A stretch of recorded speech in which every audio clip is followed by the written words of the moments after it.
I'm sure it's no surprise to many of you that over the past week, Tesla unveiled the final version of their new, fully electric vehicle, the Cybertruck. Posts across social media debated the vehicle's functionality and purpose, but one thing stood out to me and I thought it might make a fun video, a slightly different video to what we normally do here on the Jurassic Outpost channel. Now, regardless of where you stand with the Cybertruck itself, innovation and the pursuit of free energy or harnessing energy from better sources than fossil fuels is always a good thing, and the designers behind the Cybertruck clearly took a note out of movies like Blade Runner. The Cybertruck has a very unique design indeed, even looks like the DeLorean a little bit. It's a very futuristic design. But anyway, what does any of this have to do with Jurassic Park? You're probably asking. Well, yeah, as I said, this is not a traditional video, but a bit of a concept, bit of a discussion, bit of a what if. Now, this is something I've been thinking about. So if John Hammond made Jurassic Park today, I think there's a strong chance that he would choose the Tesla Cybertruck for the dinosaur tour vehicle. Now, hear me out. The Cybertruck's design already makes it kind of a, look, like it already kind of looks like an iconic movie car, if that makes any sense. It makes sense to me. But I think the design, the entire concept really suits itself to a modern day Jurassic Park. The vehicles that John Hammond chose in the early 90s for the luxury tour vehicles were obviously the Ford Explorer, and InGen modified the vehicle to run entirely on an electric trackway. No drivers, but they're electric. They run on this track in the middle of the roadway here. Totally non-polluting, top of the line, spared no expense. Clearly, years ahead of the competition, Hammond knew electric vehicles were the way to go, and obviously what we see now in the movie is a little primitive compared to modern day electric vehicles, but it was a pretty neat idea at the time, and for so many reasons too. If a dinosaur park honestly existed today, there's no doubt they would use electric vehicles for the tours. It just makes sense. But you know, I'm not the only one who thinks it. So I Googled it, right? I took a look. There's already concepts for Cybertruck modifications, different use examples for the vehicle, and some look really great and show the vehicle in a variety of environments. Pretty sure a lot of the marketing has been showing what looks like a Mars-style environment for this Cybertruck. But then I found these. So, I mean, this one just looks cool, right? Totally suits the style. Swap out that Jurassic World logo, put a park logo on there, and you've got yourself a modern day Wrangler, right? With the red stripe, the gas powered Jeep, except this time it's an electric powered Jeep. Or a fake Jeep. I don't know. But I really like this sort of concept here. Love the light bar at the top, the light panel, the storage on the back. It actually makes sense to use the Cybertruck, right, for a staff Jeep. Jurassic Park staff Jeep. That's what this design would be from. But you can see it actually being utilized. It makes a lot of sense. I think this is a really great design. I don't know what else to say about it. It looks cool. All right, the next one. So I think immediately take blue out of there, and this one slams too. I gotta love this one. You got those 90s John Bell colors there, the Jurassic Park jungle colors, if you want to call it that. You've got the green, the yellow, the red. It all kind of blends together well. The stripes on there too. As I said, the 90s John Bell colors mixing with that modern, sharp, sleek design. I think this works pretty well. And you know, honestly, if you look at the truck from above, you can see just how large that windscreen is. That's one of the selling points has been just how large. I think it's the largest for a vehicle ever so far or something. I don't know. I could be wrong. But the viewing angles provides a fantastic view for passengers to see the variety of prehistoric creatures you would be seeing at the park. With the right modifications, this would be the ultimate tour vehicle. Glass, entirely perfect viewing angles. And then the glass front, I mean, if you look at the vehicle from the top, you can see there's how big that windscreen is. You'd be looking forward and up, and then you can recreate the iconic scene.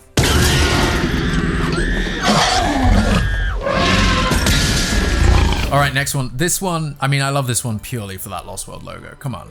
The colors are wild, bright green. But this one's pretty fun. I think you can buy this. I don't know. I think this was like a little vehicle you can buy. But I love it. I love the Lost World logo, as I said. Perfect. And that's just something, I think the design of the Cybertruck, you know, primarily we've only seen it silver, titanium kind of looking a bit like the inside of that sub. But seeing it in a variety of different colors as well, and as I said, different use cases, I think it really enhances it. and really shows where this design could be a benefit. Okay, this one's fantastic and honestly quite representative of the whole point here. This is what I was trying to suggest, right? Swap Owen for Grant, remove the dinosaur down there that is, I don't know why that's there. And you've got yourself the T-Rex breakout scene from Jurassic Park, except no Ford Explorer. This time you have a Tesla Cybertruck with some sort of force field surrounding it. But I mean, look at it. You've got the green color fading into that yellow, the light bar up there. It's a modern day Jurassic Park. Really great piece of artwork, this. Really love this piece, but it does demonstrate, this is what I'm talking about. Be the tour vehicle, would be the Cybertruck. I think it would work well, but I mean, looking at this, you'd have to replace the whole back as a glass panel, maybe, and maybe extend the seating into that back, because you wouldn't need the back, the pickup. I digress. I found this one as well. This one kind of looks like an InGen vehicle from The Lost World, that rugged army aesthetic that they were going for. You know, the Cybertruck is a multi-purpose vehicle, I think, at this point. If the Jurassic Park movies were to happen today, yeah, you'd probably have a Cybertruck as the tour vehicle for Jurassic Park, and then you'd probably have InGen utilizing these electric vehicles on the island. So one of the standout features of the Cybertruck, and one that Tesla are really shouting about, is that the car is actually bulletproof. The stainless steel body panels are bullet resistant and insanely strong. The vehicle is honestly a solid brick, and while that in itself is raising concerns among traffic and pedestrian regulations in a variety of countries, doesn't that just suit Jurassic Park, right? A vehicle pre-built to be insanely tough, strong, almost undamageable with its exoskeleton. I think that's kind of the vehicle that they would need at Jurassic Park, right? With a variety of creatures, the tour vehicle will have a chance of encountering, you know, if anything goes wrong. Starting out with something strong, stronger than a traditional vehicle, might be the way to go.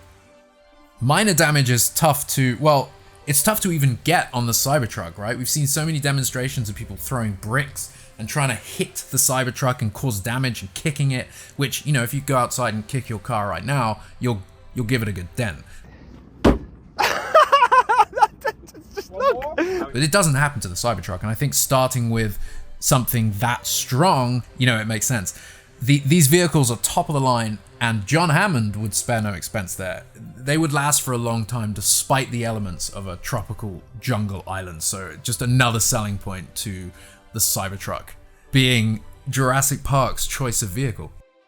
There are various versions of the truck, but the Cyber Beast mode, the top of the line version, has a range of 320 miles. This obviously would not pose a problem on Isla Nublar, but having enough range to navigate the island for longer than the tour program itself is essential if anything were to happen. Like, you know, dinosaurs breaking free during a tropical storm. I think it would be logical to think the guests could then pilot the tour vehicles themselves, of course, if it were to lose whatever connection it had with the control room. Not forgetting the performance. Have you ever driven an electric vehicle yourself? Have you ever actually driven one? I mean, I'm sure some people out there have Teslas, but it's a weird feeling. It's kind of like driving a go-kart. Feels like a video game, but it isn't. So be careful if you've not driven one and you go out to drive an electric. Just be careful, right? But have fun, because they're very fun. The Beast can do 0 to 60 in 2.6 seconds, which is mad. Can a T-Rex do that? No, it can't. Get off the stick! Let him move! Look out! Down! The perfect vehicle to be chased by dinosaurs in, the Cybertruck would have no issues during the T-Rex chase. Honestly, it's ideal. It's as if Tesla built the truck with Jurassic Park in mind. Who's the real-life John Hammond? What are they up to? What is Elon Musk doing? Does he own an island? What about that billionaire Titanic 2 guy? Didn't he say something about making his own Jurassic Park at some point? What happened to that? Anyway, look, this was just an idea. I don't know why I wanted to make this video, but the more I was watching and reading about the Cybertruck, the more I kept thinking, what a perfect vehicle for a modern day interpretation of our favorite franchise, right? The design is absolutely not for everyone, and I'm on the fence myself about it, but I've always been a big fan of the more rugged, square body vehicles. I didn't really even know how to describe them. Jeeps, 4x4s from the 90s, right? The Cybertruck takes some of that design language, the sharp edges, but it blends it with the sort of futuristic car look. And it is polarizing. It is polarizing. But again, I think John Hammond, with John Hammond's nature, he'd spare no expense and go straight to the top, right? A bunch of beasts for Jurassic Park's luxury tour vehicle. And you know, they'd have some sort of deal with Tesla, custom skins, armor, modifications to allow the vehicle to truly suit the Isla Nublar tour. Jurassic Park is known for its iconic movie vehicles, the wonderfully colorful designs by John Bell, translated so well to the screen, instantly cementing the vehicles into the iconic movie vehicle world. The Lost World, while not as memorable to the wider audience, continued this trend and introduced us to a heap of modified dinosaur-catching vehicles. The vehicles are part of the story and always were, and when Jurassic World rolled around and we found out that the story was going to feature a new park, I remember being excited to see the choice of vehicle for the island tour. We ended up with the gyrospheres, which, look, I'm not even going to go there, but we then saw early photos from the set featuring the Mercedes G-Wagon, the G-Class SUVs. Remember this picture? Silver vehicle, Jurassic World icon on the side there, and the sort of weird text down there for official use only. Honestly, at the time when we first saw this, I thought the full design was being covered, was being kept under wraps to keep it a surprise, but it turns out that this was the final design. Quite uninspired, I must say, and while simple enough, it doesn't quite capture the Jurassic Park feeling. It's no John Bell, that's for sure. I get what they were going for though, and the G-Wagon is one of my personal favorite vehicles, and while I'll likely never be able to afford one, I was excited to see it used in the Jurassic franchise. It's perfect for navigating muddy terrain and jungle roads, but we never really see it do that in the movie. It's kind of a shame. Would have been cool to see the vehicle's design take a page from the original movie designs too, maybe give it some color. Camp Cretaceous definitely improved things there, but you know, I don't know, there's so many ways you could have taken this design, but Jurassic World did have some cool vehicles. We just didn't get to see them that much. I've gone on a bit of a tangent here, and you know, I'm going to wrap this up now, but I just thought it was an interesting thing to discuss, and you know, I'm sure many of you have thought this yourself. I don't know, I wanted to check out these designs I found and see what you all think. Do you think the Cybertruck would make a good vehicle in a Jurassic Park, and how would you utilize it? What is your favorite vehicle from the franchise? We'd love to hear what you're thinking down below in the comments, and thank you for checking out this video. Hit the link to our channel for more.